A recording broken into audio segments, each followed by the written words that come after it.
Look how far we've come, all the things we've done. Did it all with love, beauty from the bottom up. All I want is you, you're my favorite view. But there's nothing more, girl, you make my heart beat. And we are back. We are back, bumble bitches. It's a good thing that we're back, because being that we are back, it means that you are back, and we are fucking glad that you were here today. Yeah, thanks for being here, guys. I was really aggressive with it, just trying to drive that point home. I'm here for it. It's been a week. We have not recorded in a full week of content, so I feel like rest and rejuvenated, even though I edited yesterday. Yeah. Didn't edit much yesterday. There was a lot of gaming yesterday. Photos, like 60 of them. Yeah. The vlog, and all of the clips. Huh. Yeah, when you passed out on the couch, as soon as you fell asleep, I got up and went to the computer. Oh, you went worked. and worked last night? Yeah, I worked until about midnight. Damn, I babe. woke you up and went to bed. Okay. Yeah, getting shit done. What up, Jay? What's up, Zach? Silent Liberty, Homestead, Polly. For those of you who don't know, we record live in front of our Patreon. So if you're not a member of our Patreon, you don't get to witness the debauchery that happens that gets edited out. You should be a part of this shit. For those of you who are in our Patreon that's watching right now, we will be announcing the winner for our Costa Rica giveaway today. We will be.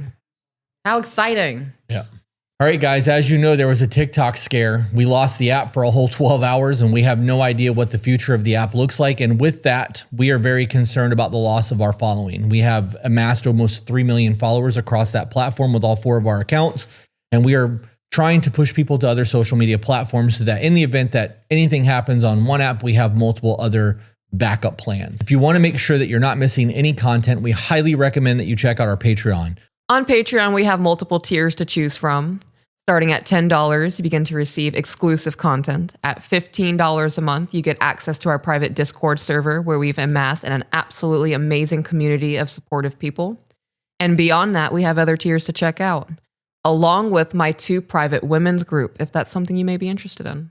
Guys, on our $15 and higher tier, you have access to live recordings. We record all of our content 3, 4, sometimes 5 times a week, live in front of our Patreon audience, where they are able to chat with us while we're recording. They get to see all the flirting, the outtakes, the hot topic conversations that never actually make it on the podcast. And it's really worth that aspect in itself. We have an After Dark where we sit down usually once a week and have a glass of bourbon, or in Peach's case, a glass of wine and a bowl of cheese. And we have a whole lot of fun conversations, karaoke in the Discord. We finish the lyrics. We literally just hang out, and you guys get to hang out with us. There is a host of other perks, including Zoom calls that are coming for the ultimate tier, so that if you guys are having problems, you can talk to us. It also gives you the heads up on private meet and greets, because when we travel, we try to meet up with people on our Discord on a regular basis. There's a whole slew of other perks that come through Patreon. I highly recommend that you check it out. The best way to support what we are doing is to share the content. The second best way is to check out our Patreon. Thank you guys for being here. So what would you like to talk about, Hotness, with your little fancy outfit over there? What are you doing? Do you see that? I do. What is that? Is it your pocket? I don't know. Is it the pocket? Oh, no. So there's a button in here that keeps the dress together, and the fabric was folded up over it. Gotcha. I could see it on the camera. It was bothering me. Gotcha. Yeah, I'm in a lot of zippers today, a lot of pockets, a lot of different stuff for me. You should stand up and back up a little bit so they can see you. Okay, wait, I have to fix it before I show it off. Ah! Yeah. Look at it! Just look at it! Love it. Love it. I had on your screen, I had the TikTok screen up, so they didn't get all of it, but that's okay. Dope. So we're doing a thing. Yeah. I'm trying. Told my husband this morning I put on 30 pounds. It'll come off. Yeah, it will. It'll come off in the next 2 weeks. Yeah, but I'm feeling it. And I'm actually pretty proud of myself, because even though I'm feeling the 30 pounds, I went out of my way to wear something that doesn't make me comfortable today. You look banging. Thank you. You walked in, I was like, you need to take some of that attitude back out the door. I ain't ready for all that today. Oh, man. So you want to talk about Tennessee at all? Yeah. Okay, then talk about Tennessee. Tennessee was a lot. We got up there Wednesday night around 11:30. Yeah, it was a long drive. A very long drive. And we fell back an hour. Yeah. Where we were ending up. It would have Tennessee. been after midnight. It was after midnight our time when we got back, when we got up there. It was about a 14-hour drive. Ivy did great. Really wasn't that bad of a drive. I did fall asleep though. I felt so crummy. Yeah.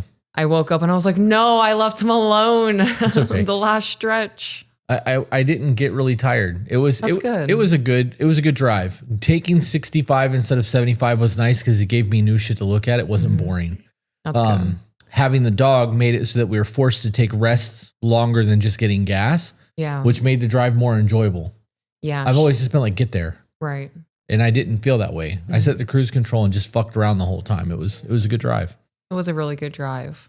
Thursday was a day just to ourselves. I was working through a lot mentally that first day, trying really hard not to, hey, babe, are you mad at me? Are you upset with me? Because it's a new environment. We have nothing to do. So all I was in my head. Come on Thursday? Yeah. Huh.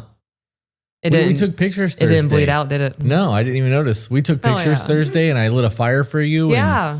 Thursday was a really good day. We took pictures of snowflakes and we walked around outside. Yeah. Yeah. It snowed like crazy that first night. It Not did. like crazy. For people who live in there, it wasn't. That was probably nothing. For us, it was like everything was covered in snow. We were like, yes. I felt so magical getting snowflakes in my hair and like seeing them fall on my sleeve. Did you look at the pictures I posted of Ivy? I did. Did you actually look at them? Yeah. You can see the snowflakes. Oh, I didn't look at them like that. Normally, when you take pictures of snow, you have to fake that in Photoshop to make the snow show. Mm-hmm. That camera picked up the fucking snow droppings. That's fantastic. Yeah. Yeah, I was pretty pumped. It's a dope camera. Yeah, my husband kept a fire going the whole time we were up there. Zach and Jenny helped. Well, Yep. Zach helped. Zach helped once they showed up. Yep. I think Jenny helped by being cold. Therefore, Zach wanted to make sure she had fire. Hell yeah. Zach and Janae got there late Thursday night. Yeah.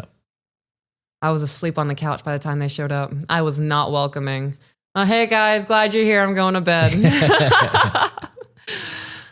Yeah. And then Friday was a really big day. I was up early Friday. I got up at like 6, did my makeup, my hair, straightened it, got dressed, went out, made breakfast for everybody. We also did a lot of cooking. Zach and Janae were up until like 2 a.m.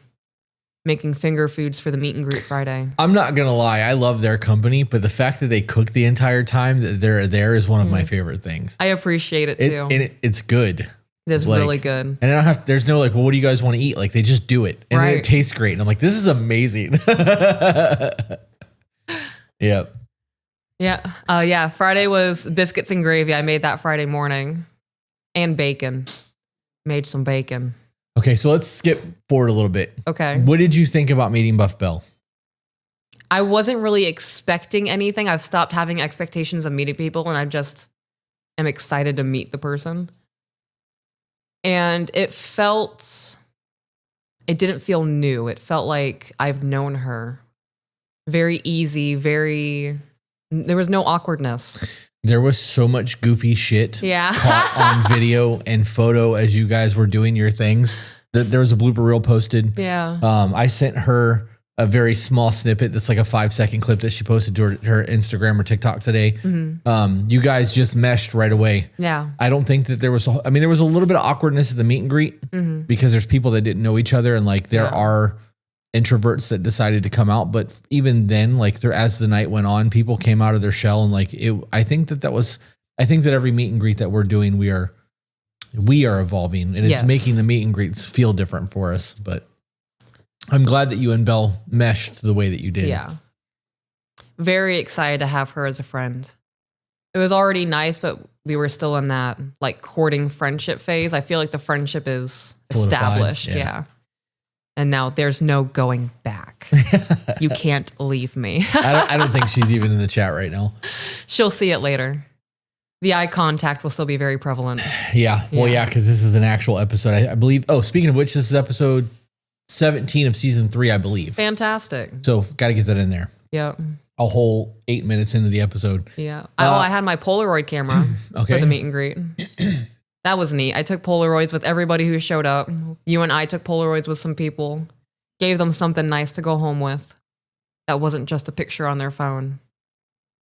I didn't mean to interrupt you. I'm sorry.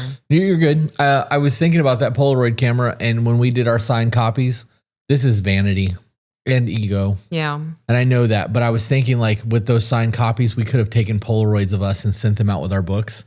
Oh yeah. And like when you do your book, if you do like your actual book or a cookbook, because that's now being heavily requested because of the photos we posted. Yeah, I'm starting to map that out in my mind. We could take pictures of like everybody gets a different recipe. Yeah. Polaroid photo of your handwriting and just tucked into the book. Oh, that would be like dope. we could do a lot of really cool shit. The Polaroid, like this is just a thing. So I like that. Your new choker should be here soon. That shipped while we were gone. I'm so excited for that. Yeah. Very excited for that. We were in a music video. We were in a music video. I would have done so much different. Yeah, I also would have done things a little differently. But we were also crunched on time. We were. But I'm very excited to see the final product for all that. And I'm very grateful that he was willing to let us be a part of it. Mm-hmm. And I am looking forward to doing other things. I want to do like a B movie now. I want to be like somebody that gets murked in a movie. Me too. Yep. I want to be that chick who falls 3 or 4 times in the woods as she's running away from a killer. And you're just like, all right, just hurry up and kill her already. And then I'll die. Yeah. And I want to scream once. One like bloody murder scream. Yeah. Yeah. I feel like I would really nail the horror movie role. That's funny. Darth Cinder said he sold his house. Congrats, man. Ooh, beautiful. Abby said, funny enough, you're next to a picture from the last time I was in Florida. Oh, hell yeah. What? Oh, the Polaroid. The Polaroid photo of her. I'm like looking like, what is she talking about? She said she put it on her desk. Gotcha. It's an honor to be a part of somebody's desk like that. That's funny. Means you get to see my mug every time you look around. All that friendship. Yep. I also commented to that today on my vlog that my friendship has grown. Funnily enough, I was talking about stealing, So, traffic lights, how there's the 3-1, the go, bitch, slow down and stop. And then there's the 5-1. It has all 2 of those and then the red light on top. And then it's the left turn ones. I want that one. And I was like, I'm going to ask my husband to help me. It's all hypothetical. I don't have a ladder tall enough. I couldn't do it. But I was like, I'm going to ask my husband to help me. I was like, well, if my husband tells me this might be, maybe, like all caps, might be the one thing where I'm like, I hear you saying no, but my soul's telling me yes, I'm going to go call Buff Belle. I have enough friends now to where if I need a backup partner in crime, I got it. We're not stealing traffic lights, babe. I know. I went through the whole thing on my vlog. We might be able to buy some, though. Nice. Yeah. I would like that. They're obviously knockoffs. They're not like, I want the real deal, but I get it. It's just not my time for that. Yeah. Yeah. The metal bowl stayed, right? It did. I didn't take the metal bowl. Me vlogging it was a good idea. Yeah, I think we will find a somewhat bowl, or I think a fan will probably find the bowl and then it'll get mailed to us. That would be fantastic. And I'm gonna hold off on that possibility before I go trying to buy you a bowl, because that might actually be a thing. So we have until 11:30. Okay. Because that's when the live stream is scheduled for today. I moved it back 30 minutes so that we can actually record this episode, do the live stream, and then record another episode. Okay. Zach said I took the metal bowl. Did you really? He didn't. I checked. God, I hope he didn't. I'm almost positive it was still there when I left. I checked. I didn't see it. Oh, no. I'm just saying I didn't see it. So. That would be so fucked up if he actually took it, because it'll end up in the mailbox. Yeah. That's funny. Yeah. I didn't do it, though, so whatever. I didn't do it either. Right. So by proxy, you can't have shame or guilt for that. That's true. That's true. Anyways, so we are going to be doing a couple of new things. We are, and I did check for that bowl. Bowl is in the cabinet still. And if he took it, like, now I'm second guessing the fact that it was still there. Did you check because you thought I'd try to sneak it? No, I did. I went through the house to make sure that, like, I have a take nothing other than photos and leave only your footsteps kind of thing. So, like, I went through and made sure that everything that we affected was nice. Right. Because I don't want a bad review on Airbnb. I don't want to, like, if I want to rent a mansion, I don't want them to be like, well, this guy fucking wrecked this house. Like, right. I worry about that. So I did do a sweep through, and I'm almost positive I saw it, but now he's making me second guess myself. Either way, if he took it, great. If not, whatever. What I was going to say is that things are starting to change. It looks like our schedules may be going back to having more free evenings. Yeah. Which we should probably take advantage of, because we can use those evenings to do more live streams. We could do regular pop-up public lives. There's a whole lot of other things that we could be doing. content wise on our down weeks. And I would like to utilize that free time as much as we can, whether that's recording extra content or live streams or gaming or playing Magic while gaming, streaming, whatever. We can download Arena and just play each other at Magic while on Twitch, whatever. It doesn't really matter. I want to do more cooking content. We could do that too. Yeah, that's fun for me. We could do that too. Doing the cooking content in this is easy. If we have to do that at the house, that might be difficult. I would rather do it here. Bring everything I need in. We did get, well, I mean, if we get internet at the house soon, we won't be here recording. You know, that email that I got yesterday said 60 to 90 days. So in 3 months, if we have internet at the house, all of this will be in the man cave. Okay, well, we can get another bar cart. No. We can make it work. Oh, yeah. We just won't be able to record can make it work on the stove or... I like the island because it makes it super easy to record things for cooking. Well, and then if we move to Tennessee, if we're able to rent a studio or a house in Tennessee, that changes things anyway. So, because I think that we would like to do, with the amount of people that we have in Tennessee, Belle, Abby, Bethany, Tasha and Dakota, like there's so many options for content with other people that are not even in the creator sphere that are just friends of ours that we can sit down and record fun content with. Like there's a lot of people in that area that's very close. Yeah. And if you ever decided you wanted to do any type of like, I mean, it's just everything.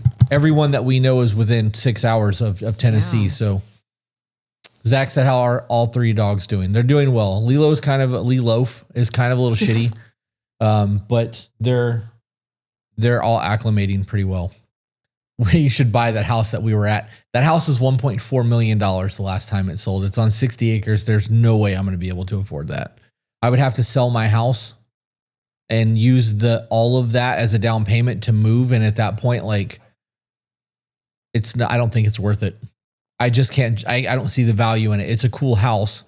There's only one bathroom upstairs attached to a bedroom. If that bathroom was not attached, I don't know. I think maybe I would have just done it differently. If I'm going to spend $1.4 million, I'm going to just build a barn dough. Yeah. And I'm going to do it on a lot less land because I don't need 60 acres. I need like 20 to 30 would be perfect because we could put some tiny homes on it and people could live there. And I agree with Janae. The one before this one, that was a very nice cabin. It didn't have the land, but I love the 2-story.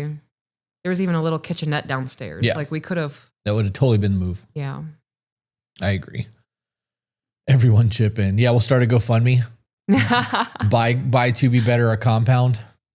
That's funny. Everybody who chips in gets to move. Yeah. You get one tree. Yeah. We'll carve your name in it. That's funny. Zach said for $1.4 million, the garage portion should have been insulated. Yeah. I agree. I think that should have been turned into an actual game room, but they were using it for their off-roading stuff. So yeah. Okay, so I have things that I want to talk about. We may not even get any emails today, pending time, but I have a couple of things that I want to get into that I made some notes about while we were out. And the first one was the conversation that I wanted to talk about when we did that last episode. Okay, so then let's talk about repair a little bit, right? And this could have been a whole ass side episode, but we see people in the comment sections on our TikToks and Instagram all the time talking about the inability to resolve conflict after the fact. Like they will say things like, well, they say they need 5 minutes or 15 minutes, or they'll come back to it in a day. And then the other person never comes back to it. Mm-hmm. And when they want to have the conversations, the other person's like, why do you keep bringing up old shit? And things don't get resolved. And it got me thinking about the repair situation. And I don't think that people actually really understand what it looks like to repair during conflict or after conflict. They just wait for things to calm down, right? If they're no longer presenting as angry, they're no longer slamming cabinets, or they're not giving me the silent treatment. They got over the fight. I'm over the fight. Let's just stick our heads in the sand, sweep it under the rug, call it a day. And we will not do that anymore. Mm-hmm. What does it look like? The question for people that I want you to think is, what does it look like after you have a fight with your person? Does it look like you guys just wait until everybody calms down and then forget that it happened? Is there a conversation about what happened in the moment?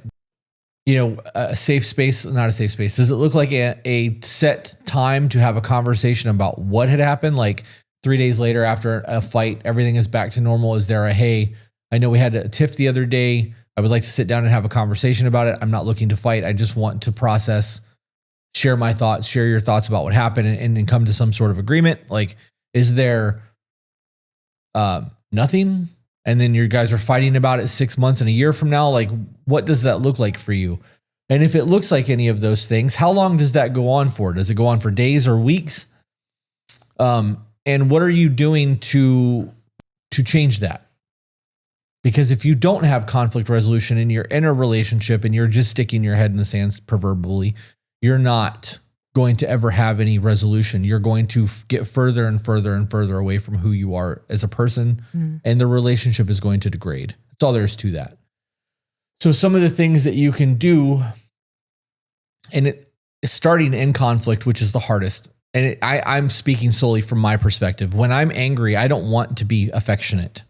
I don't want to be like, I love you. I don't want to be like, come here, woman. Like I want to like process my frustration so that I don't take things out on you. And it's very difficult for me to learn to go, hey, I don't want to talk to you that way. Like that was a huge step for me. And that has prevented a whole lot of ugly. But when I do allow myself to get to the point where I'm animated or I'm frustrated or whatever the situation is, I have to check that in order to let you know that I'm not leaving, or to give you a hug and a kiss your forehead or whatever the case is. And that is what repair looks like. Sometimes it's about putting yourself in a situation that you don't want to be in because you're fuck this person right now, right? Like, and that's normal. Especially from an abusive situation. If you were somebody that was abused as a child and never really had a say with your emotions and were forced to suck it up, bottle it in, and deal with it the way ever, however you can deal with it, you didn't have a voice. You couldn't talk about the things that were bothering you. You just suffer. So the repair starts in the conflict situation. Now, if you have a fight and you can not do the physical touch and like the words of affirmations during a fight of I'm not going to leave you, maybe give yourself that hour to calm down a little bit and then walk in the room and be like, hey, I love you and I'm really sorry that we had this tiff today.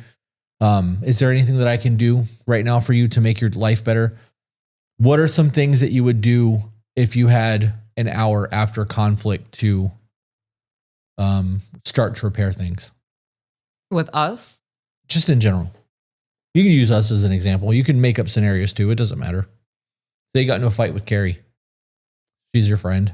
You would want to repair that relationship afterwards because she is your friend. So say an hour went by, because it doesn't have to be a lover, right? I don't know, like a goodwill trip or something. Okay. So you would want to physically actually spend time with somebody. Yeah. Okay. You know how hard that would be for people who are mad at their person? Yeah. Yeah.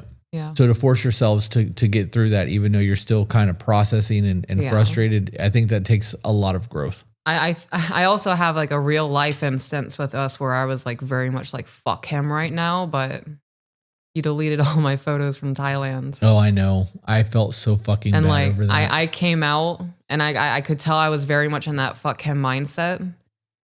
And I made it a point to come over to you and be like, hey, I don't hate you. I'm not mad about this. And I loved up on you. That took a lot for me. I bet. You definitely, I mean, that's a great example. Yeah. Because that would have ruined our entire, I mean, I could have ruined a week. Yeah. Like I was expecting massive, massive fallout from that. And the irony of all of that is that happened because I was trying to make your computer work for you so that we could game because you wanted to play video games. Yeah. And there was no space for it to download the update. So like I was trying to do whatever I could and I had no idea that I deleted that file, and it was totally an accident. I would never do that on purpose, but I felt so fucking bad. Yeah. So you being able to do that in the moment, that is a great representation of what that repair looks like, because we were able to pick our day back up and go back to the way it's supposed to be. We continued playing video games. My mood was pretty messed up for the rest of the day. Yeah. There was a lot of acceptance that had to happen to my end. And part of me feels like you could tell like I really wasn't 100% for the rest of the day. But I still made it a point to, we're playing video games and we're going to cuddle on the couch tonight and all of that, because what's there to be done? Like, it's gone. Yeah. Me being pissed off for the next week at you or treating you like shit because I want you to feel as bad as I feel right now is going to do nothing but create cracks in our marriage. I will be buying you a glyph drive, like a 4 or an 8 terabyte glyph drive, so that everything that you take photo wise, you can just dump on that drive and it will be separate from everything. And when we move, you can just take the drive and go, okay, so that it's always there. Anyway, so some of the other things that you can do real quick. Somebody said in the chat that I attempt to do the repair and it's not always reciprocated. My husband doesn't articulate thoughts or feelings a whole bunch. So what you're saying is that you don't perceive it as reciprocated because he's not matching that energy.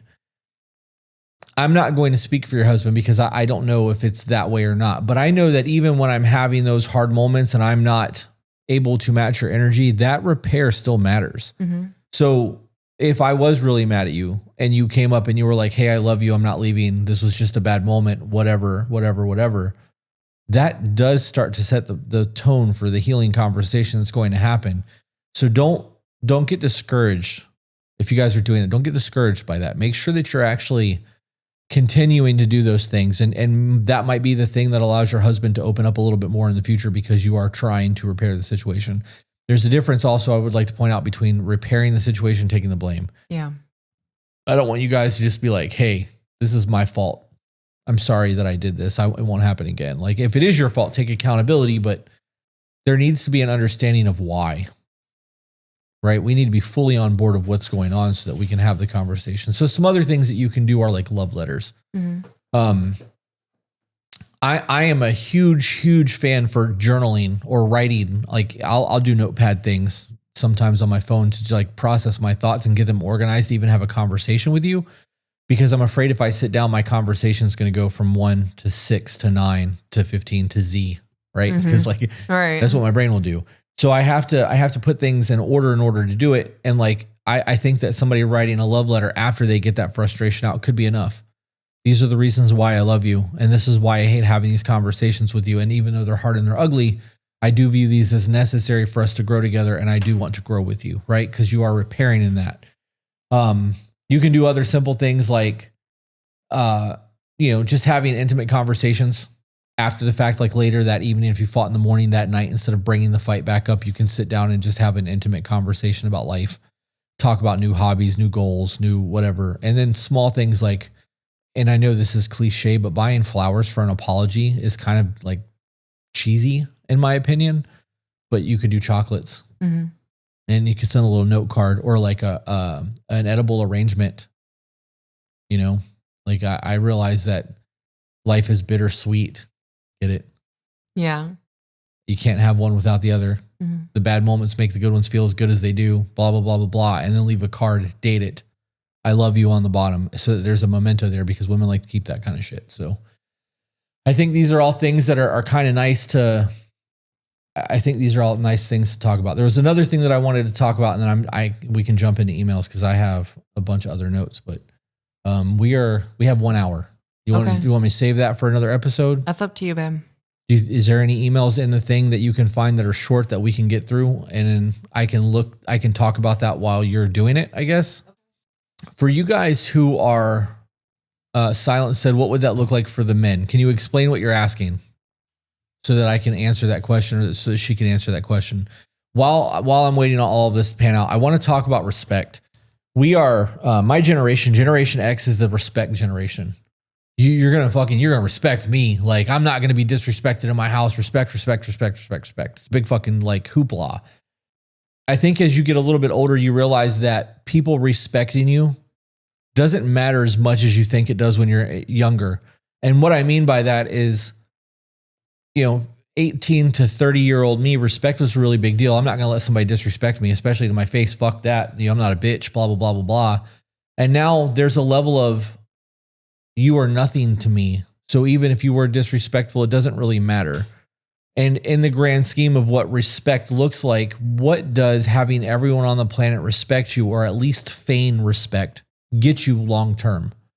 Because when it comes to marriages, having your wife respect you matters. Mm-hmm. Having Joe Blow that lives around the corner respect you or not be a dick to you is about your feelings. Yeah. It has nothing to do with your home or the way that you're conducting your marriage or the way that you're leading your family. It's the opinions of sheep. These people are not part of your herd. You're not responsible for them. You're responsible for the ones that you love and the people you're supposed to take care of. And you're responsible for the way that you conduct yourself. Mm-hmm. I saw something, and I can't remember where this thought came from, but I saw something the other day where some dude was like, I'm never going to let her talk to me like I'm some little bitch. I don't remember what the conversation was, but that phrase is one of those things that kind of triggers me. And it makes me perk up, and like it actually kind of puts me on edge and makes me want to get defensive. You can walk away from a situation.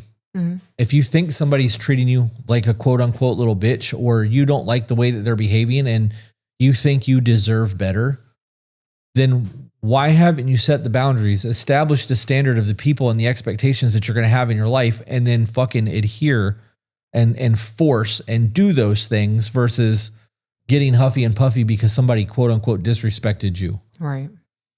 I think that we need I think there needs to be another shift in perspective for a lot of people. And that's one of those things that like, I don't care if the world respects me. Yeah. I care if my household does, and the people that I love and the ones that I'm supposed to be looking out for and the people that I have at my inner circle, like their respect matters. Beyond that, I don't give a shit. Yeah. So I prefer civility over respect from Same. the mass population. Same. Because I'll match that. Right. You know, respect in my mind is something that is earned. That is something that you receive through your actions. Almost like Trust. yeah, or something being admirable. Right. I can be civil to somebody that I don't respect. I can. I do it all the fucking time because it's about being a light in the darkness, being the change that you wish to see in the world. All of that stupid cliche fucking quotes. Right. I do want to leave this place better than I found it. And if that means that I have to be civil instead of telling people that I think they're a fucking idiot or smacking them, right? Like I can do that. I can maybe one of the polite conversations that I have with one of these idiots changes their mind or their behavior and makes them realize that they have an entire life ahead of them, that they can live the way they want versus the way that they have been, right? There's a whole lot that goes into that. But I don't have to respect people to have that civility. So you're right. There is a big difference between civility and respect. Absolutely. Real quick. The answer was, you said flowers and chocolate. What is something similar for men? Physical touch. Ladies, I know, first and foremost, when I say this is not encompassing all men. There are people out there who don't want to be touched ever. I get that. But as a whole, there is a greater percentage of men who want that physical touch than not. A fucking hug and an I love you goes a long way for us. That's our chocolate. You put the hands on the face and squish it a little bit. Say, I fucking love you and I'm proud of you and I'm sorry that we're having this conflict right now and I want things to continue to be good between us. You have my undivided attention. You're physically touching me. You're telling me you're proud of me and we are making repairs in our conversation. Is that permission for me to touch your face? Yes. You can touch my face whenever you want. You can sit on it whenever you want to. I'm just saying. Free pass. It won't look like this though. No. Yes, there's a power play in making somebody look at you, right? And if we're in conflict and I'm looking at the ground because I'm trying to not lose my shit, forcing me to look at you, or when you're going through your emotional thing and you're trying to talk to me, and I'm like, look at me. I've done that to you. It changes things because now you're focusing on what's happening. You're no longer focusing on what's going in here. You have to address the man or the woman that's sitting across from you. And if they are not postured in an ugly manner and they're not trying to be aggressive is not the word I'm looking for. If they're not trying to be combative or in a way that makes you believe that they are going to be confrontational, this is going to slow down a little bit. And this is the problem, right? The argument that we're having is not the issue. The issue is I'm saying this, you're hearing this, or you're saying this and I'm hearing this. And now we're arguing about that instead of this is what I heard. Well, that's not what I said. It is what you said. No. Okay. Well, even if you didn't say it, that's how I took it. Right. Because even that is enough to change the conversation. That was a big one because I tried to apply my own meaning to what you're saying because that's how I can understand. Mm-hmm. It's not always the case. Right. But if you were able to get right next to me and turn my head to you and make me make eye contact, all of this goes away. I've said that in the beginning, you make a whole lot of things in my head go quiet. You always have. Not doing that today, buddy. You fucking cut that out. You have always been that silence for me. So when I'm having really bad days, if I, lay on you, because I'll come over there and go like this and you'll full on sprawl and engulf me for a minute. And then, 30 seconds later, I'll get up and go about my life. That is my reprieve. That's how I get that quiet so that I can start to reorganize my thought process. You are that for me. Some people have to take drugs for that. I have a mutant that can just and do the thing, right? Like it's your superpower. Yeah. But that works for me, right? Just like saying things to me like, where are you right now? When I'm disassociating will pull me back in. And that's something that I've learned recently that I can do to myself, which is really amazing because I did it at the meet and greet and got to really take an account of everything that was happening versus being super overwhelmed by the fact that there was 14 people in the house and you guys were singing karaoke and like, yeah, it was a lot. I walked outside and got to have a moment of gratitude with the universe. It was amazing. So I hope that answered your question. Jenna said, I get babe eyes up. He knows if I'm looking down, I'm beating myself down. There you go. It's hard for people. We are our own worst enemies. There's nothing that anyone is going to ever say to me that I haven't said to myself. I am my own worst enemy. So there's a whole lot of growth that can happen in that. And you don't have to buy gifts. So I think it was Silent Liberty that asked that question. If that was your name, I'm sorry if I'm wrong. Physical touch goes a long way. Repair starts when there's compassion. You're not going to be able to be like in conflict, be like, you know what? I fucking love you and I'm leaving. It's not going to repair anything. Right. It's great that you love me, but why are you leaving? Why'd you talk to me like that? Right. Like compassion and empathy goes a long way in that. I think that that's something that they're going to, when we do our group call for the ayahuasca trip on Monday, they're going to ask us, I actually think it's the 10th. I have to look at that and put it in the calendar. They're going to ask us to go into this with 3 or 4 questions that we have or things that we're looking to work through. And one of the things that I want is to be more compassionate. I want to get to the level where I can start to cry and talk through that conversation and just let that shit go because I can't do that now. Like you can cry while talking. Yeah. I start to cry a little bit and I become a 13-year-old in puberty and my voice starts cracking and like the floodgates open. I can't control it. And like, that's something that I want to get through, but I'm also very concerned of what that's going to look like during our journey, because if that is something that's got to be opened up while I'm fucking going through it, it's going to be ugly. So anyways, let's do an email. Hey guys, little quick interruption. If you're enjoying the content, please leave a like. And also don't forget to comment. We enjoy interacting with you guys and hearing your opinions, and it helps the algorithm. It's also free to do. And if you really want to help make sure the show continues to do, hit the subscribe button and share the content across your social medias. It costs you nothing and it greatly helps the show. Okay, this email is titled, I don't know what to do, I need help. Dear Chris and Peach, there's a lot that needs to be said. I met the love of my life on Tinder. She was perfect. We were so alike, yet so different at the same time. I fell in love with her after the first date. I have never loved anybody more than I loved her. I was genuinely and with my whole chest in love with that woman. I believe you. That's been the whole first start of this email. We were together for 1 year and 8 months, I think. We had our problems, but I feel like we were really good at talking them out and working on it. Okay, so I want to pause there. Do you think after 1 year and 8 months, someone can be at the point where they know that this is going to be the person for the rest of their life? Yes, I do. Okay. This is going to come with an age's wisdom kind of thing or life experience, because there's a difference between lust and puppy love. Right. And the illusion of what we could be. Right. The ignorance of red flags. Yeah. It's just good ass, whatever. Right. Like there's a whole lot that goes into those first few months of dating where things are fun. But I think that in a year, I think that in the first year of a relationship, people are going to have fights. Realistically, you're going to have them in the first 6 or 7 months. You just get over them a whole lot faster because things are still fun and new. Right. How you get over those relationships, those obstacles in your relationship can set you up for failure or success. I 100% believe that within a year, you can believe that you are going to spend the rest of your life with somebody. Now, do I believe that that's the case, that somebody will spend the rest of their life with somebody? I don't think that. Nobody can ever say that for sure. I think that unless both people are willing to go through all of the ugly together and they're not going to step outside with emotional cheating and they're willing to put the marriage first and do all of the things that's necessary that we've talked about for the last 3 years, the marriage may fail. And that's just the reality of it. 50% of marriages end in death. The other 50% end in divorce. But that comes down to being willing to grow together. Who you are at 25 is not going to be who you are at 50. Right. And if you are not willing to have the new growth and the new hobbies and the new passions and all of that, I think that, your year and 8 months may not have been shit if you're 22 years old and you hit a really big hardship and they decide they're out. Right.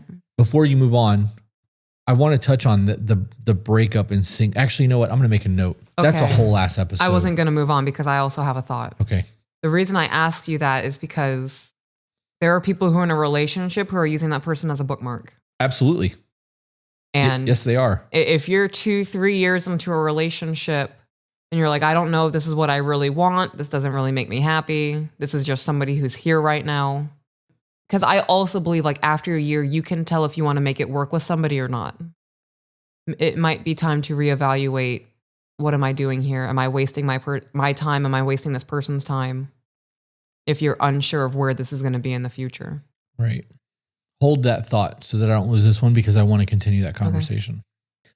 On the bookmark thing, I think that if you're a year in with somebody and you've not talked about retirement, you've not talked about what it looks like to have kids or what your family's going to look like, you've not talked about owning homes or properties or animals or any of that shit, and you haven't had conversations about, your like long-term marriage goals, there's a very real possibility that marriage may not be in the card in those situations. I think that's a conversation that should be happening in the first 2 years. The marriage one specifically. The other one should be just natural, free-flowing conversations. How can you be with somebody for a year and living with them and not have a conversation of what end of life looks like? Mm-hmm.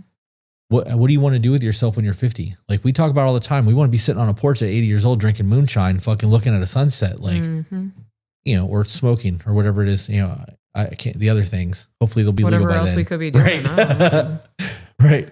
But that would be the ideal scenario for me. Sitting on a fucking lazy boy recliner and like on a porch in the mountains, 60-degree weather with the rain. Yeah. That sounds like a great evening. You having to wake me up to go to bed? Right. Come on, woman. Sun's down. Let's go. We're going to bed. And then we have to walk in old as shit, right? Why is it going to make me cry? Right. But see, like, how do you not have those conversations with somebody in like the early stages of your relationship? We've had so many of those conversations, and every time we have I don't know if I want that anymore. And not meaning the porch thing, because that's been a consistent. We really do want to have something like that, even if it's a rental. I want to experience that. But we've had conversations about what our lives look like. And as new monetary opportunities popped up, those things have changed. Our vision board has changed. We've done a whole lot of things that we want to see change.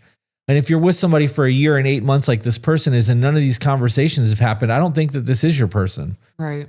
How do you say that you love this person with your entire soul and have never had the hard conversations about what that looks like?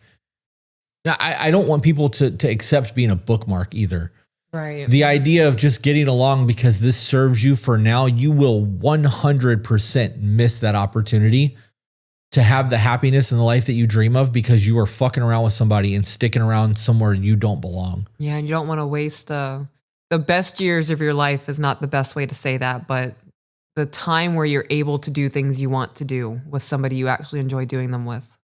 They are the best years of your life when it comes to your health. Yeah. At 44 years old, there's things that I can't do anymore that I was doing in my mid 30s that I was easily able to do in my 20s. And part of that is I'm injured. Yeah. But part of that is also laziness. There's the amount of people who are in their 40s that don't exercise. They don't walk. They sit at home and watch TV. They go to work, come home, and they sit all day. That's what they do. So when they're 50, 60 years old and their body's failing them because they're not active anymore, they did waste the best years of their life. And they wasted their best years doing things like building other people's dreams, not traveling, not spending time with the people they love because there's always tomorrow. When the reality is you don't know that there's tomorrow. You don't even know that there's tonight. Right. Tara said a compound full of 80-year-olds goals. We need at least some young people, right? Because I'm not getting the cows into the barn. I might go out there and collect some chicken eggs. I'm definitely not burying the other bodies that wind up passing out by morning time. Good old Jim's gone, but we all got creaky bones. How are we going to make this happen? Tractor. We need the young people on the farm. Need a tractor. Just a tractor? Yeah. What am I going to do when you're gone? Drive the tractor. Fuck, at 80? I mean, yeah. How am I going to get up there? There's no hand to hold. Yeah, there is. Yes, there is. It's not hard to get on a tractor. Grab a steering wheel if there's no handle. You get an old tractor, you just grab that steering wheel, pull I can yourself barely right walk up. down the side of a rock, babe. That's I funny. can't walk downstairs without holding your hand. That was a new thing. That's by want. What do you mean by want? Those stairs. Okay, what are you talking about at the cabin? I was That's legit scared different. of those That's stairs, because yeah. those stairs were like this big. They I don't were wanna not fall down 'em. normal stairs. Yeah. Yeah, whoever built that did not build that to spec. My That husband was, had to come rescue me. yeah, that was shit. But otherwise, it's just because you want me to hold your hand so you feel like a lady. I do like feeling like a lady. Yeah, I like feeling like your lady. you are. Darn tootin'. This can also be cut. I'm leaving all that in. I ain't cutting that. I had a moment this morning. Kids were home getting ready. I woke up a little early today to pack them lunch and got the dogs out and fed them and whatnot. Our house, we might as well just live in a barnyard. Yeah. Yep. 2 big ass dogs. And Two it's wet big ass outside. dogs, 2 young ass kids, and 2 people who put it down but don't put it away. I actually said that out loud today with the blender. Yeah. I had it on the counter. I was like, don't put it down, put it back. Don't put it down, put it back. And I did. But I was sweeping up the dog food because Bane apparently has a hole in his mouth. Yeah. That's not where he eats. He and just it just drops it. So I had to clean up half of his breakfast. I spilled some of it as I was dumping it into the trash can.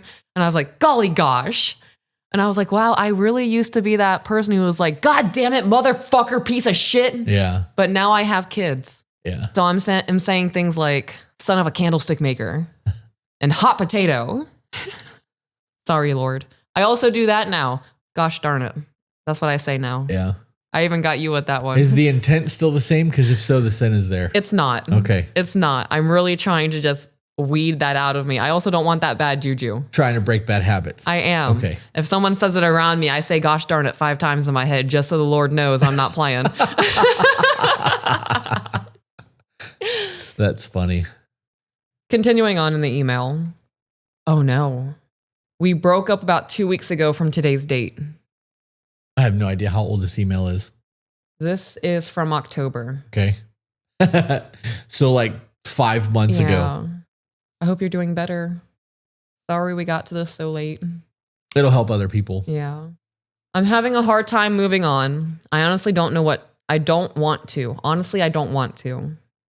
I came to realize in those 2 weeks that it was my fault, even if she doesn't want to admit it.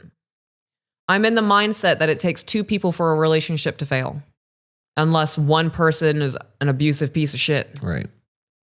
I'm going to continue reading, I promise. For anybody, though, whose relationship hasn't worked out and neither of you were abusive, throwing things at each other, hitting somebody, being degrading or mentally manipulative, you're not the sole reason this relationship failed. Right. You can connect dots to everything. When I think about my last marriage, I can think back to the first 2 weeks that we were dating that I overlooked red flags and just continued going because I'm getting attention right now. And I'm not thinking about the long term of what this is going to look like in 10 years or if we have kids. I'm thinking about right now, I don't feel like a massive piece of shit. All right, continuing on. For backstory, I had 3 jobs for the duration of our relationship. We got our own place about a year into the relationship. I couldn't hold down a job to save my life. Okay, so this was you went from job to job to job. You weren't working 3 jobs at once to make ends meet. I took that as he 3 full-time or three jobs. Yeah, that's what I was. In a year, he went through 3 employments. Yeah. I couldn't hold down a job to save my life. She worked her ass off to support us. I told her to keep a tab on how much I owed her because I wanted to pay her back. Okay, so I'm going to pause again. In my mind, that's not how a relationship works. And that's not how a marriage works. Right. If you were roommates, I could see, keep a tab. I'll make payments. I'll make sure you get everything back. I appreciate you helping us keep afloat. Right. In a relationship, I would be that person of, babe, when you get it together, we're going to have it together. Like right now, this is just me living life and this is our life. But I'm going to need you to get it together because I'm not going to do this forever. That keep a tab and let me know what I have to pay you back. It's keeping score. It's keeping score. And it's keeping score. It's setting you're creating a box in your mind of what this relationship is. And it's that tit for tat. Like what's going to be the next thing we're keeping tabs on? When you put gas in each other's car, who paid for dinner last? Right. this is an us thing. Okay. I don't like the idea. So I couldn't keep a job to save my life. No, you could. You could. To save your life, absolutely. Yeah, you just... The reality is you just didn't want to. Yeah. So let's just be honest. You didn't want to keep those jobs. If you found a job that you liked and you were having fun doing it and you were making money and things were good, you would do everything you could to keep that job. Mm-hmm. Your boss would be like, hey, I need you to come in Sunday morning at 6 a.m. And you'd be like, I just got off work at 2 Saturday night. Mm-hmm. Yeah, I know, but I really need you there. It would really help me out. You're going to go because you have a loyalty there. There's a happiness in your job. Like, you won't do it all the time, obviously, but you'll be there for those people because they're your quote, your friends. Yeah. They're just your work friends, but still. Family. Right. I couldn't keep a job for more than, because 3 jobs in a year is every 4 months. You just didn't want to work. And that's if there's not a break. Right. Well, right. We don't know. We don't know how long he was unemployed. Right. He just said he had 3 jobs in a year. It could have been 2 weeks working somewhere and then we're off for 4 months. Right. We have no idea. Yeah. That I can't find a job. Excuse me. That I can't find a job, that I can't keep a job. All of that annoys the shit out of me. I get that. You can, you're just choosing not to. Right. You don't want to. And I get it. Nobody wants to fucking work. Mm-hmm. To be able to go do all the fun shit and live life, that's the goal. But you need money to do it. Yes. So find a way to make the money to do it. Mm-hmm. Continuing on. Before you do that, okay. I'm a devil's advocate and just say, in a year and 8 months of them being together and them living together for about a year of it, he said, and he only had 3 jobs in a year. I wonder how much of that love was necessity because she was supporting him. Oh, yeah. And that's a really shitty thing to say. Right. But that's reality. Is that what that looked like? People use people all the time. That's why people who are in the roommate phase and need each other financially don't leave. Right. It's easier to stay. Yeah. Continuing on now. Yes. All right. About a month before the breakup, I can't remember why, but I was in a horrible mood. She asked me if I could try to work on the way that I talked to her because I wasn't treating her the best. There has never been anything physical. Like an idiot, I more or less point blank told her no. If I came to you and I was like, babe, I don't like it when you talk to me this way. You make me, not you make me. When I'm spoken to this way, I feel like I'm being talked down to, or I am less than, or you think that I'm stupid. And you hit me with, no, I'm going to talk to you however I want to talk to you. That just destroyed everything we've ever built together. The phrase "you deserve it" comes into my mind quite heavily there. Yeah. And those relationships end on all facets really fucking quick. He's snoring. He's definitely my dog. He really is your baby. Yep. Like father, like son. I fucking love it. He woke up because she moved. I wouldn't. Big stretch. That whole scenario tells you everything that you need to know about your person. Yeah. If you claim to be in love and you're like, hey, I don't appreciate it when this tone is had, or when you use this verbiage and the person says tough shit, you mean more than us to you. That's not the case for us. People want the relationship that we have. Here's the secret. Our marriage comes first. I don't care how mad I am. Mm-hmm. You don't care how mad you are. When somebody goes, hey, this is a problem, we fix the fucking problem. Right. Not tough shit, deal with it. We also don't say, get over it, or that's not my problem. Right. Even if we'll work on it. Right. Even if one of us are like in totally left field and we've created illusion and we're living in this delusional land. Babe, that's not reality right now. Like, that's not what's happening. You're seeing things through a filter. I'm sorry you're feeling this way. What can we do to correct this? Not, right. You need to get the fuck over that. And when you're over it, then we can have a good time. And people see that as a submissive thing. It's not. We are putting the relationship above our own needs because together we are better. Yeah. And just because we're having a bad moment right now doesn't mean that I want the next 8 years of our life to look like it currently looks. Right. Because all the time that we've had up until now has been fucking incredible. So why let this one little moment disrupt and ruin the next 8, 10, 15, 20 years or sabotage our entire relationship? Mm-hmm. This is boundaries. This is why we tell people so many times to fucking set boundaries for yourself. I won't be talked to like that. This isn't about respect. It's about the way that I feel when people talk to me the way that you just did. Yeah. I'm not going to have people in my life that view me as dirt and treat me as such. If you would like to keep me around, treat me like I have value. treat me like you love me. Right. It's important to me to feel like I'm the most important person to you, and vice versa. I make it a goal every day to make sure that you know you're a top priority in my life, the top priority in my life. And now I'm feeling slightly insecure. Do you still feel that? No, I'm just kidding. Sorry. I feel like that no just like hard rebooted my system. Like that wasn't even okay, we're going to click the Windows button. We're going to power You off. just fucking straight unplugged that you shit. You just straight pushed the button, unplugged it from the wall, threw it across the room. Ooh. That was a little jokey joke, right? It was a jokey joke. Good. Our life is amazing. I don't have any wants or concerns in our marriage whatsoever. I am going to change the subject real quick because I don't want to forget what I was going to say. Okay. People who video game get mad at their video games. Mm-hmm. They might throw their controller because they know it's not going to break. And if it does, controller's cheap. Yeah. But you never see them stand up and kick their computer over or kick their PlayStation or do something that's going to harm their gaming console because they're mad at the video games. But they'll do it to their person. Yeah. Which means they prioritize that piece of electronics that can be repurchased over their partner. Yeah. Because they're not willing to go, wait a minute, this is not how I should be treating this thing. They know not to kick their PlayStation. They know not to spill water on it. Right. They know they shouldn't be degrading and talking shit to their person, but they're going to do it anyways because it's a whole lot easier for the person to forgive them than for them to have to buy another console. It's crazy to think about. That is crazy to think about, which is wild to me because if something does happen to your PlayStation, you're not going to be like, okay, I'm so sorry, baby. Like, come on, turn back on. That was a week ago. Just turn on. Why are you so mad at me? Right.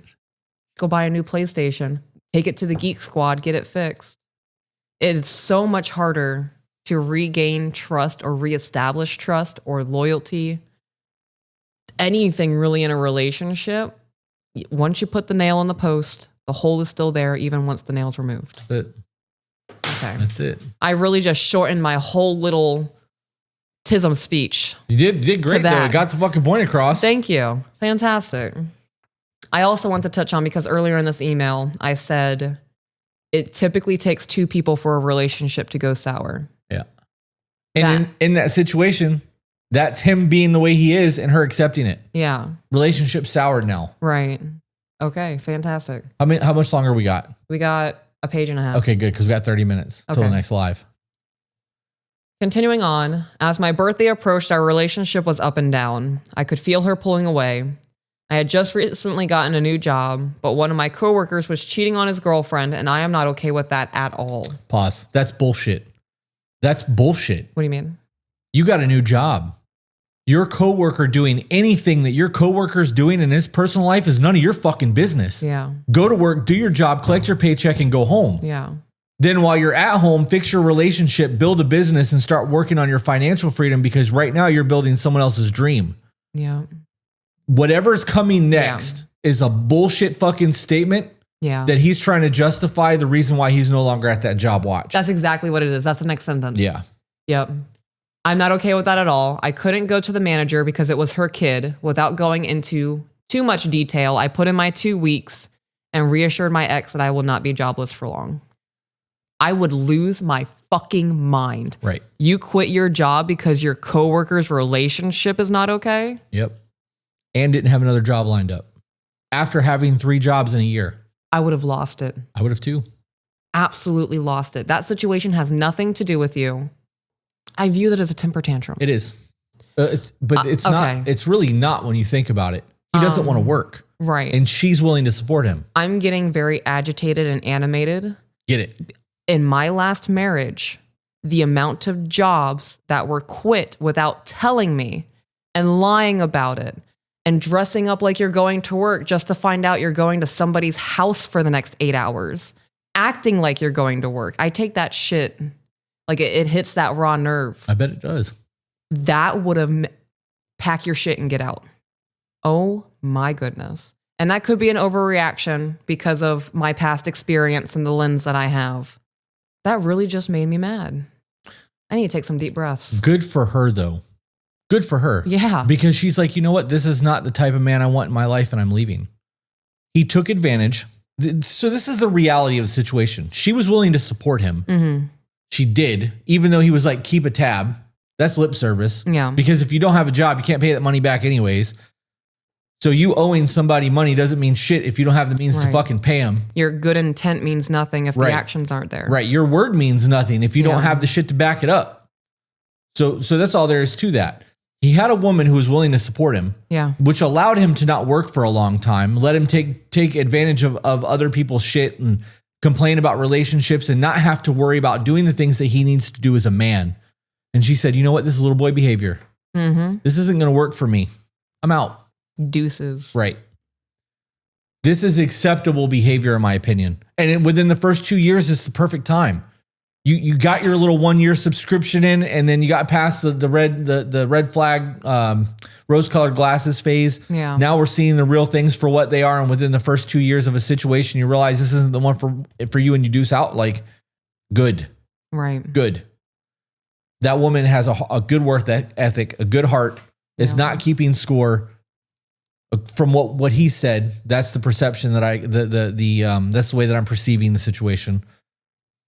She's gonna find a good man. Yeah. She's gonna find a man that's willing to work, kill himself for 40 hours, 50 hours, 60 hours a week, come home and fucking give her attention and do the thing and not make excuses about why he can't keep a job. I have such a hard time with workless people. Yeah. And I would like to point out that you can be workless if you're making money. There's ways to make revenue without having to work really fucking hard for it. You can do that. So if you're somebody that is traveling, living the van life, and you work odd jobs just to make enough money to get some gas and some food and to go about your life, definitely going to have to replace this computer. Or at least that card. I should probably start with the card because that'll be the cheaper fix. Sorry about that green glitch, guys. So you could be the workless, living in the van, doing the van life thing, working when you need to make money or to get gas or to do those things, and then be a beach bum or hike or do all the things that fill your cup without somebody supporting you. Right. And that's the difference. If you're living the life that you want to live and you're not living outside of your means and you're not being a burden to other people, do that because that fills you up and makes you happy. I'm for that shit. But taking advantage of somebody else's generosity and living off the charity of others is a fucking problem to me. Yeah, I agree with that. Without going into detail, I put in my 2 weeks and reassured my ex that I will not be jobless for long. I'm tired of her working her ass off. I immediately started looking around for any blue collar jobs that I could get. You weren't tired of her working her ass off because you just used the fact that your coworker was cheating on his girlfriend as an excuse to quit your job. Yep. I'm still worked up. I know. I can see it. It's okay, babe. I feel like I need to take a round with a punching bag or something. You break your nails doing that shit. Put on some gloves and I could kick stuff. You can kick stuff. I couldn't, not my ankle. Not Damn. with this ankle. You got nothing. You're just going to have to talk shit. You can do that. That doesn't hurt. But I need to, it's not getting the energy out. I can't talk shit because I've worked so hard to have elegant language and being proper and ladylike. It's funny. This guy's dirty old Cheez-It that's been under the couch for 3 weeks. Oh my goodness. Sorry. I heard godness. I know, because I was just slipping. Sorry, Lord. That's funny. About 2 days after my birthday, she broke down in tears. My heart sank because I knew what was coming. She wants to break up and take time to better ourselves, which I completely agree with her on that part. She said, I think we should take at least a year and try to get financially stable and try to work on our issues. Because you're a fucking burden to her. Yes. Yeah. You're draining the life out of her. Treat her like shit, not willing to talk to her nicer. Completely, competent's not the word, comfortable's not the word. Comfortable would be a proper fit. Completely complacent. Complacent's definitely the right word. With her supporting you and running herself into the ground and stressing out about finances and how life is going to be afloat while you're so wrapped up in other people's lives that you can't get your shit together. I would like to point out that our podcast is not about ripping people apart. No. Our podcast is about providing guidance to people who need it. And perspective. And this dude's perspective is fucked up. Yes. You are now crying about a relationship that you destroyed because you weren't doing what you needed to do. Mm-hmm. And if she wants to come back in a year, you better have your fucking shit together, because if you don't, she's not coming back. Right. And at the beginning of this email, he said that he wants his life to be good and to do the things that he's doing. Like he wants to have her there. So if that's the case, you got a year to get your shit together and show her that you're capable of holding a job, that you're not going to be a financial burden to her, that you're not a workless person, and that you are doing the work. And that you actually care about her feelings. Right. And if you don't, That's the next okay. relationship's going to be exactly like this one. So there's the advice. I was going to say it's okay if you don't care about any of that. Just don't get into a relationship. That works too. Go live that van life. Yeah. I also want to touch on this taking a break, breaking up, and seeing where we're at in a year and all of those kinds of things. First off, I think that's a soft out. It is absolutely a soft out. I think it's a gentle way to say, I don't want to do this right now, but maybe in the future. Right. Because now this isn't going to hurt your feelings as bad. In my mind, this mindset that this emailer has throughout this whole relationship is not a fixable thing in my mind. You're either going to want to change that or not. I'm not going to sit here and wait around and drain myself dry, mind, spirit, and whatever, in the hopes that you're going to get it together. I would have just ended it. Yeah. And been like, this is why I'm leaving. Hopefully your next relationship is better. If our paths cross again, it'll be dope to see you. But this is not going to work with the way that you're continuing to go. I think it should be harsher than that. I mean, I would have time to think about it in a breakup situation. Right. But Right. Well, of course. So the reality is people, it hurts to break up with somebody. Yeah. Right. Nobody wants to see somebody that they care about hurt, even if they're doing it because they believe it's in their best interest to do so. But heartbreak is the thing that leads to all greatness. Artists, music, poems, movies, plays, fucking new car builds, everything that has ever been done in terms of greatness has come from heartbreak. Like wars have been fought over women. Yeah. Right? Like she should break his heart and be fucking honest about it. She would do him such a service to be like, it's not me, it's you. It's been a year. You've worked 3 jobs. I view you as somebody who needs a mom instead of a wife. You're not husband material. You have been acting like I mean hard, because it's something he will never forget. It will eat at him for weeks or months or years while he's working on himself, while he's going to the gym, while he's trying to learn a trade, while he's working his way up a corporation, so that when he does meet somebody else in the future, nobody can ever say that hurtful shit again, because somebody was kind enough to give him that hard truth. Right. And there is a kindness in that. People need that rock bottom. They need that ugliness to change. In a relationship where both people care about where this is going, right? I want it to be you. Everything in my life, I want it to be you. I'm not going to cry. It's gonna be May. Oh my God, I love that you just did that. I figured it would make you happy. Oh, you did that for me? I did. For little old me? I'm sitting over here like a lady now. Oh my goodness. I want everything in my life to be you, so I'm willing to do a lot of things to make that happen. Too much on autopilot? Done. Just check me. I'm acting crazy in a conversation? Tell me I'm being crazy. Like, there is nothing that's going to hurt my feelings the way you leaving my life would. Right. Exactly. I feel the same way. Tara said that rock bottom is where you start looking up. Or I'm sorry, Abby said that. Rock bottom is where foundations are at its best. You build your foundation at rock bottom, and then it's only up from there. Dude needs to have his heart broken. Yeah. And it should have been ugly. And I hate to say that because it would have hurt and it would have really sucked for you, but it's a wake-up call. It is a wake-up call. My husband and I grow together. There has never once been a disagreement or a disruption where I had a thought of I would be better off by myself. I don't want to deal with this anymore. We need a break. Never once thought that, because everything that we can do in life, we can do it together. Right, because we do it together. Right. We're a fucking team though. Right. And there's no teamwork in this email. No. She was carrying the weight. Yeah. And whether you believe in traditional values or not, at a base level, nobody wants to support another human being. Right. And that's what that is. Yeah. Nobody wants to pour into a cup where there's not being a reciprocation. Right. That water should flow down. Mm-hmm. We're in an infinity pool. Yeah. That's it. We're 2 stacked hot tubs pouring into each other. All right. Continuing on. As she was crying, I was trying to ask her why and how long she had been feeling this way. She said she felt horrible because she didn't want to take my birthday. She didn't want to make my birthday any worse, but she had been thinking about it for a couple of weeks. For me, the first instance would have been, no, I'm not going to change the way I talk to you. The second instance would have been, I just got this fourth job, but I'm putting in my 2 weeks notice because my coworker's cheating on his girlfriend, and I don't agree with that. People, and I say that because I want people to recognize, like I said, even after you take the nail out of the post, the hole is still there. And there's certain materials that you can try to get in there and patch it up and paint it over and try to make it look nice and pretty. But the integrity of the wood is not the same. Right. Continuing on, we broke up the next day, and I was told I had an interview for a mechanic position, which has been my dream job for almost 2 years. A couple of days after I had a panic attack, I was pacing around the house, bawling my eyes out, looking at every place in our house and how all the good memories we had were coming to an end, and it freaked me out. It has now been 2 weeks since the freak out. I now have my own place, but my dream job feels meaningless because I'm not doing it for her.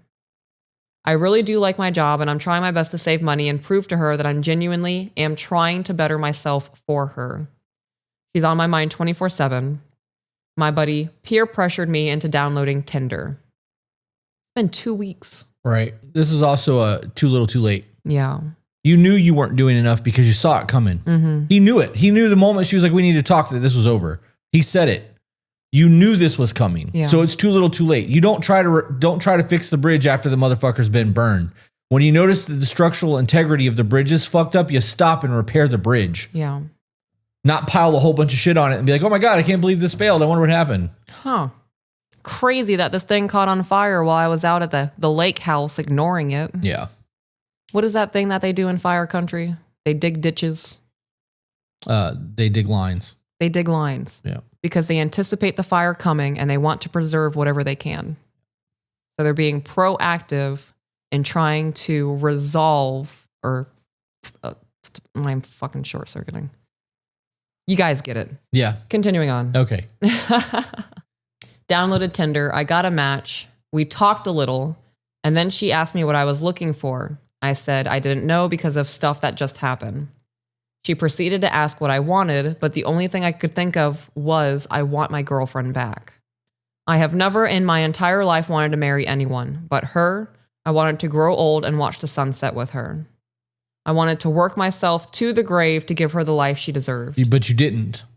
You had 3 jobs in a year. Right. You're talking shit. Yeah. You're making up a whole lot of nonsense right now for something that you weren't willing to do. Yeah. This is lip service. Yeah. I was just thinking, I don't believe any of this because your actions were contradictory to what you're saying. That whole if he wanted to, he would shit drives me fucking nuts.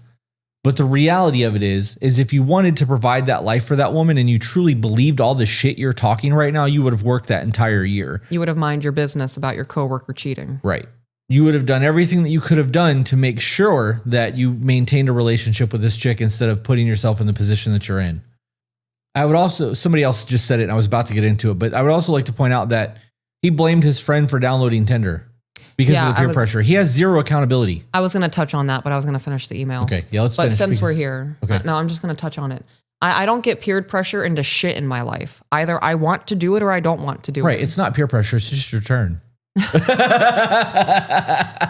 Sorry. And I'm not going to have people in my life who make me feel like I need to do something or they're going to make fun of me for it. Right. Or they're going to make me feel bad for not doing what they want me to do. He was mentally strong enough and hold his ground about the way he views other people cheating in a relationship that he quit his job, but not strong enough to be like, hey, I'm not over my woman. Yeah. To his friend. I'm not downloading Tinder. Do you see how that works? Right. Everything is everybody else's fault. Yeah. Continuing on, I just wish I could have done better and fixed what we had. I feel lost without her and I don't know what to do. P.S. I texted her late at night and told her that I wish she would talk to me more because she said she wanted to stay friends. She just told me that she's stressed out and driving a lot, but because I'm having such a hard time moving on, she doesn't personally see us getting back together.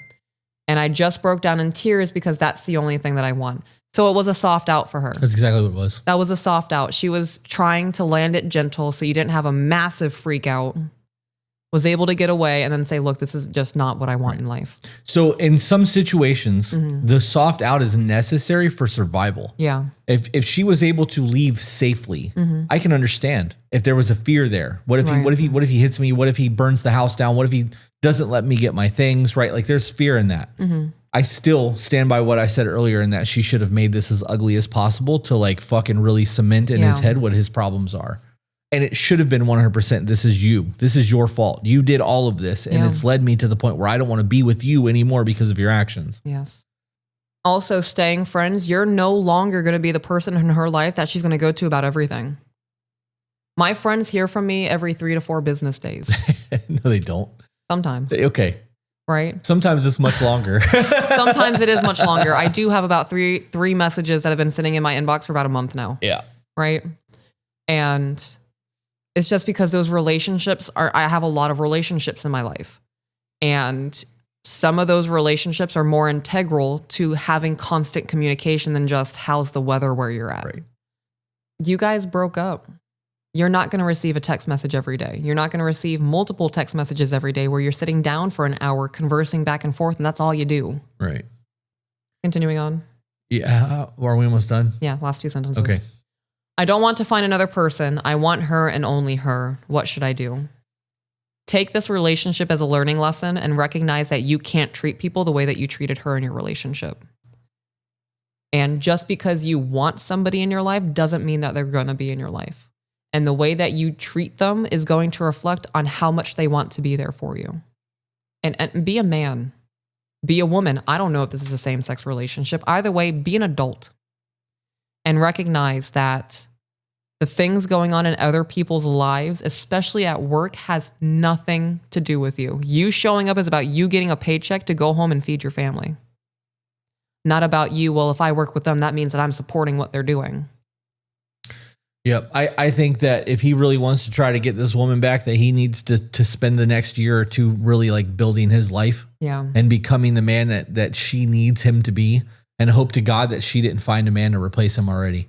Because if he has the ability to prove that he's capable of being all of the things that she's wanting out of a relationship and has his life together, then maybe he can try to rekindle things in the future after time has gone away. I don't think that'll be the case, so I'm sure she'll probably move on way before that happens. Yeah. So accept your loss. Take the L. Listen to this podcast and all the shit that we've talked and fix your fucking life. People don't want a dependent. No. Women don't want a mommy. They don't want to be a mommy to somebody. The term mother wife is a thing for a fucking reason. I don't want to feel like I'm with a child. Right. I need my man to be a provider, a protector. I need him to make me feel sexy, like I matter. To hold me like a baby sometimes and pat my head when I'm crying. To make decisions. Oh my God. One of the hottest things you do is to make decisions in life. I love you. Just tell me where to go. Yeah. Yeah. You know what the biggest flexes are though? What's that? Have you ever had to worry about something getting paid? No. Have you ever had to worry about money? No. Have you ever had to worry about anything in our life not being the way that our life is supposed to be because I fucked up? No. There's an accountability in knowing that I have you to look out for, and there's little kids looking at me, and I have an existence that I am trying to build. Right. And even though I am a better man because of you, I would be doing this with or without you. Maybe not the podcast, but I would be living my life as a man because I have an idea of what a man is supposed to be. And I'm going to try to reach those standards. That's something that I've been working on, and will continue to work on. However, having you here, knowing that I got a badass woman that's leveling up and doing shit, means that I don't get to take a break. Right? Like, ain't no vacations from that shit. When we're on vacation, I'm audiobooking. Yeah. I'm reading self-help articles. I'm doing things to continue to try to be that better man. I'm stretching because my sciatic nerve hurts, and like I want to be able to make sure that I can climb rocks and help you up and down to be that motherfucker versus, yeah, I would love to come up there and help you, babe, but it hurts. No, fuck that. Yeah. We're going to fall, and it's going to hurt me really bad if we both fall, but you're going to land on me and I'm going to take the brunt of it. Yeah. There's a difference there. I don't expect somebody to take care of me. I don't want somebody to cater to me. I want to be the one that does it all. I want to be the head of the household. That's an earned title. Mm-hmm. Yes, it is. Read my book. No One's Coming to Save You. Christopher Burkett on Amazon. There's a link in the fucking bio of the video. My husband, the author. Do you have anything that you want to add to wrap up? No. With that being said, guys, I hope you enjoyed this episode, and make sure you click the other link in the Discord if you're watching so that you can watch the live when we go up. With that being said, guys, remember you are the author of your own life. So grab a pen. And we will see you on the next one. Bye, guys.